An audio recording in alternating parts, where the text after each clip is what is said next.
Iris est né d'une expression de besoin donnée par la direction de l'information et les utilisateurs.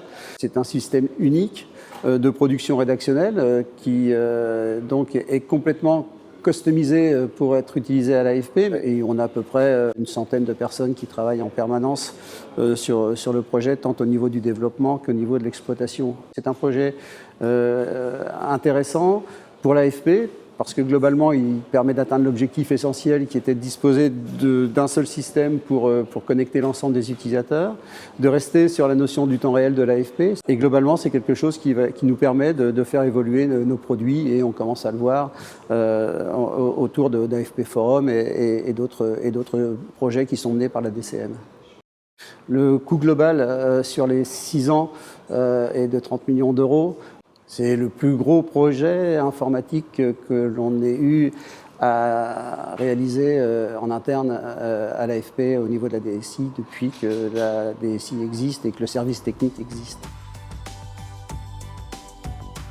Beaucoup de journalistes savaient que l'outil qu'ils utilisaient n'était plus adapté au temps qui est le nôtre et surtout aux attentes des clients. Nous avons une force extraordinaire qui est d'avoir un réseau texte, photo, vidéo tout autour du monde. Or, avec les anciens systèmes, c'était comme si nous avions 3 mondes séparés et distincts. Pour un journaliste texte, le fait de voir ce qui se passe au même moment, par exemple avec la vidéo en live, en dehors de l'enceinte, c'est une valeur ajoutée extraordinaire.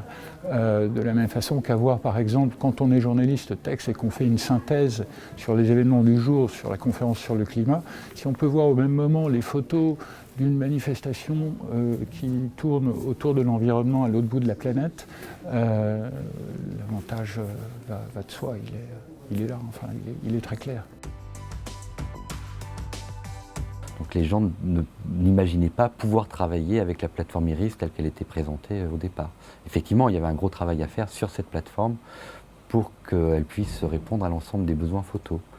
Donc il y a eu toute une démarche en amont pour exprimer les besoins en termes de fonctionnalités, etc. Mais ensuite, il a fallu faire en sorte que ces fonctionnalités soient traitées le mieux possible au niveau de l'ergonomie. La DSI a fait des choix stratégiques, d'outils, de plateformes, etc. Et ensuite, elle s'est pleinement appuyée sur le métier pour faire en sorte que le service rendu par l'outil corresponde aux attentes du métier. Mais là, je crois qu'on arrive aujourd'hui à un niveau d'ergonomie et de fonctionnalité qui la rendent intéressante. There are regions around the world that suffer from low bandwidth, where downloading videos, uploading videos can take hours. And this new system works very well on low bandwidth, and that is going to allow people to work faster, to work more efficiently, to increase production and to produce new types of videos that we just weren't able to do before. Le fait que Iris permette effectivement dans un même outil de consulter la production des autres métiers également, ça nous facilite grandement le travail, puisque c'est vrai que sur le terrain on est de plus en plus amené à travailler ensemble.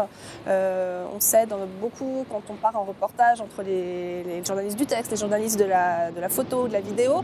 C'est vrai que de voir aussi leur production, de voir leurs prévisions, de voir l'ensemble de ce qui sort en fait de tous les fils de l'agence, nous permettra vraiment d'être plus efficace sur le terrain également.